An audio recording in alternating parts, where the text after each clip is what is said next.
হরে কৃষ্ণ, রাধে রাধে। কেন সুখদেবজি এই পৃথিবীতে আসলেন সেই কথাই আজকে শ্রবণ করব। তো একদিন কি হলো, কুঞ্জে রাধা কৃষ্ণ এবং সব সখীরা মিলে একদিন লুকোচুরি খেলছিলেন। ঠিক সেই মুহূর্তে সবার শেষে রাধারানী লুকালেন আর শ্রীকৃষ্ণ আদি গোবিন্দ তাকে খুঁজতে বেরোলেন। খুঁজতে খুঁজতে যখন পাচ্ছেন না, ঠিক তখনই কিন্তু সুখ পাখি রূপে সুখদেবজি তখন ভগবানকে বললেন যে রাধারানী ওখানেই লুকিয়ে আছেন। তো সেই কথা যখন ভগবান শ্রবণ করলেন, শুনে গিয়ে রাধারানীকে খুঁজে পেলেন, তখনই কিন্তু রাধারানী ক্রোধিত হলেন, রাগান্বিত হলেন। তারপর সুখদেবজিকে অভিশাপ দিলেন যে যাও, তুমি এই পৃথিবীতে গিয়েই মনুষ্যরূপ ধারণ করো।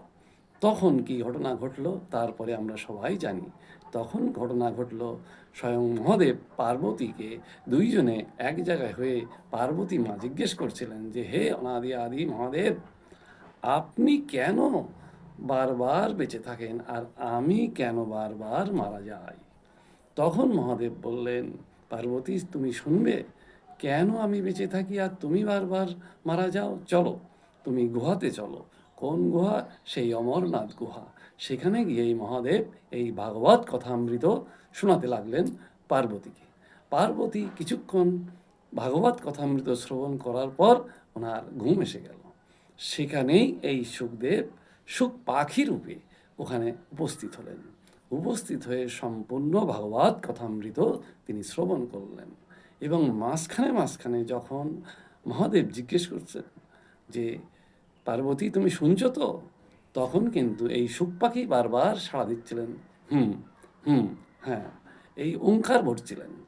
তারপর সর্বশেষ যখন ভাগবত কথামৃত শেষ হলো, তখন দেখলেন পার্বতী ঘুমিয়ে আছেন। মহাদেব ভাবলেন তখন যে কে সাড়া দিচ্ছিল, তাহলে কে কথা শুনছিল? তখন দেখছেন যে একটা পাখি উড়ে চলে যাচ্ছে।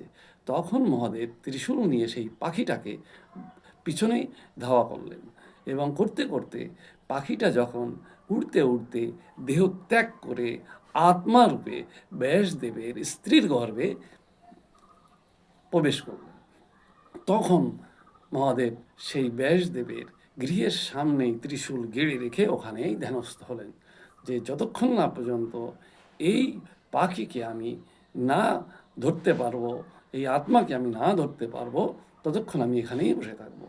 ব্যাসদেব তখন বললেন যে হে মহাদেব, আপনি কেন এখানে বসে আছেন? বলছেন আমি এই ভাগবত রূপী সমস্ত কথা আমি পার্বতীকেই বলেছিলাম, কিন্তু একটা কোথা দিয়ে একটা পাখি এসে সেই সমস্ত কথা শ্রবণ করেছে, তারপরে আপনার স্ত্রীর গর্ভেও প্রবেশ করেছে। সেই ব্যাসদেব তখন অনাদি আদি গোবিন্দের কাছে গেলেন যে এক পূর্ণাত্মা আমার স্ত্রীর গর্ভে প্রবেশ করেছে এবং সে 12 বৎসর ব্যাপী গর্ভে পড়ে রয়েছে, সে বড় হচ্ছে, অথচ আমার স্ত্রী গর্ভ থেকে সে বেরোচ্ছে না। তখন অনাদি আদি গোবিন্দ বললেন ঠিক আছে, আমি যাচ্ছি। সেই মুহূর্তে অনাদি আদি গোবিন্দ দ্বারকায় কিন্তু লীলা করছিলেন।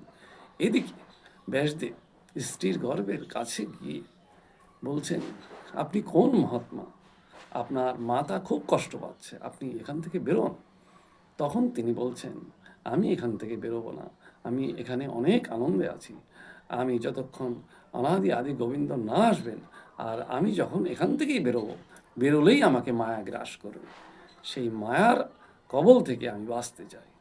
তখন অনাদি আদি গোবিন্দ বললেন, সুখদেব তুমি বাইরে বেরো, তোমাকে মায়া আকৃষ্ট করবে না। তারপর সুখদেব বাইরে বেরোলেন, বেরিয়েই তিনি জঙ্গলে ধাবিত হলেন। তার পিছন পিছন ব্যাসদেবও ধাবিত হলেন। বলছেন, হে পুত্র তুমি কোথায় যাচ্ছ? আমি তোমার পিতা। তখন সুখদেবজি বলছেন, কে কার পুত্র, কে কার পিতা, কেউ নয়, কেউ কারো নয় এ সংসারে। বলতে বলতে সুখদেবজি জঙ্গলে চলে গেলেন। তারপর ওখানেই ধ্যান করেছিলেন বহু বৎসর কাল। তারপর এদিকে ব্যাসদেবও বহুকাল ধরে সুখদেবজিকে খুঁজেছিলেন এবং সর্বশেষে যখন পেলেন, তখন সেই সুখদেবজিকেই ব্যাসদেব সমস্ত ভাগবত কথামৃত প্রদান করেছিলেন। হরে কৃষ্ণ, রাধে রাধে। আপনারা ভালো থাকবেন এবং যেখানে ভাগবত কথা হবে সেখানেই ভাগবত কথা শ্রবণ করবেন। হরে কৃষ্ণ।